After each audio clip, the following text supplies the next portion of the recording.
Welcome, everyone, to the November edition of Conversations with Archbishop Kurtz. Archbishop, welcome. Thank you, Brian. It's good to be in November. It's good to be in November. We have a bit of a somber and serious show today.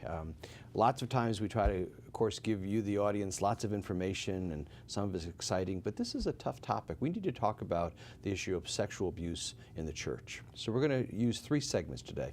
This first segment, Archbishop, if you would, you're going to share with us what's going on and a little bit about your own reflections of this issue. In the second segment, we're going to meet Martine Siegel, who is our Victim Assistance Coordinator. We'll learn more about that.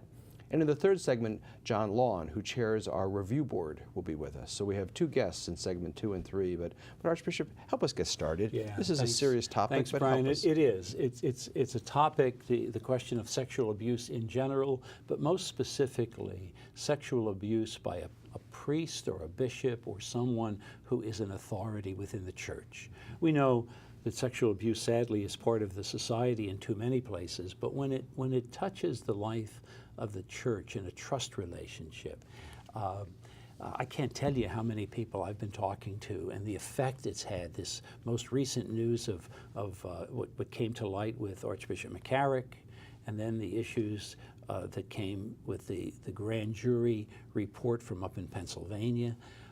People are not sure, they're confused, they're angry, they're grieving, and I must say, I feel the same emotions myself. Sure. Because you know, when you look at the church and the need for the church, the work that we do in serving others, in educating, in reaching out to others, in really living the message of Jesus Christ, this abuse cuts through it. So in many ways, that's the first thing I would say. There's not a person alive right now within the Archdiocese who's not in some ways touched by this. Sure. Secondly, the people who are really touched to the core, to the heart, are people who themselves have been victims.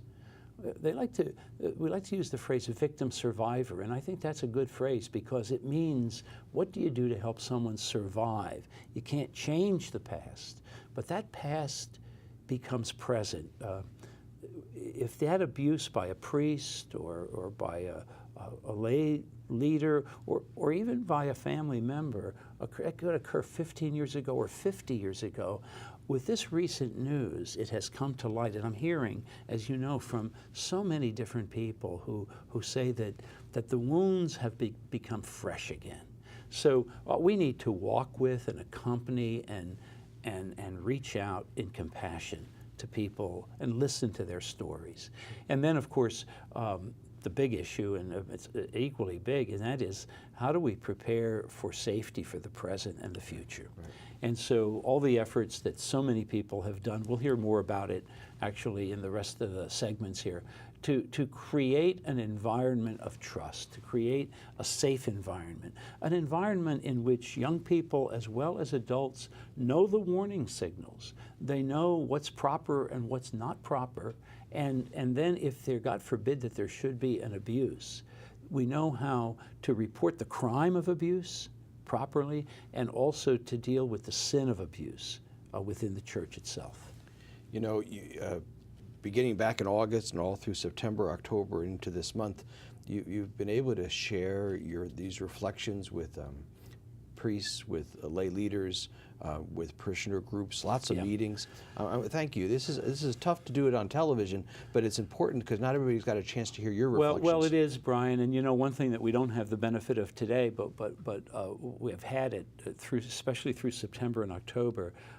The dialogue and interaction that occurs when it may be a meeting that has nothing specifically to do with this question of the scandal of abuse, but it is an occasion to talk to people. And I think in general people appreciate that we're grounding our life in truth.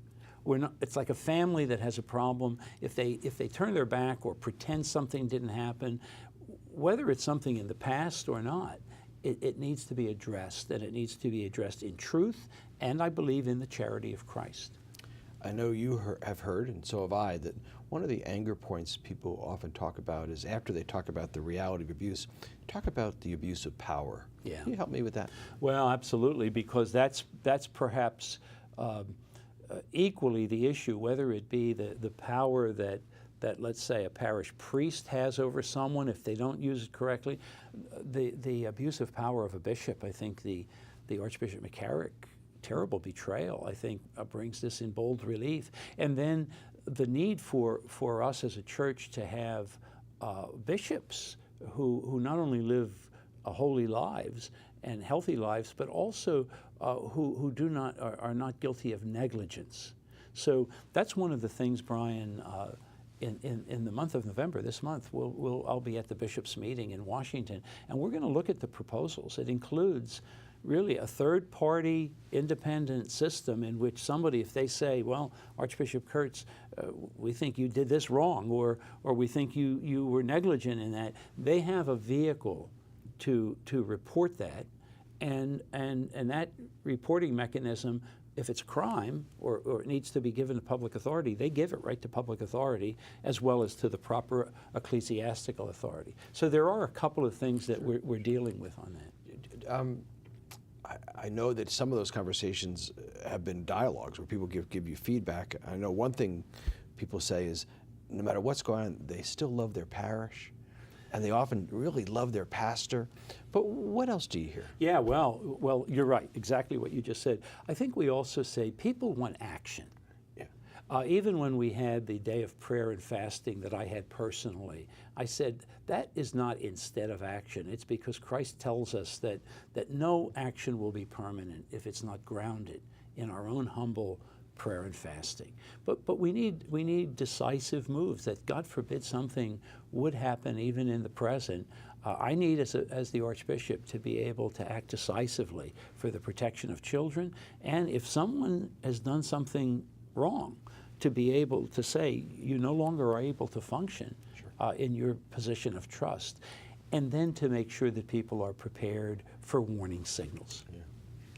Well, I'm looking forward to the two guests because we're going to get to unpack this further. We will. But I know that back on October 18th, you released a full report to the Catholic people in their record. And by the way, that report is still available online at the address you'll see on the screen here in front of you, because that report kind of summarizes. It does, Brian, and no report is perfect, so we want feedback, and in fact there's even a section on frequently asked questions, and it's on the website so that we could also add to that if necessary. But we need to communicate, we need to assure our parishioners, the faithful, that there are many good faithful priests and bishops and leaders, but there also is a firm determination for us to take away any issues regarding sexual abuse of minors, and certainly to build a healthy and a holy environment of trust within our church. I know that people want information and it helps comfort them, so that's why we did this topic. Thanks, everybody. I know this is a tough topic, but it's important for all of us as the faithful to talk about these things with you, Archbishop Kurtz. And stay tuned now for the next segment. We'll have two visitors in each of the next two segments to learn more about this topic. We'll be right back.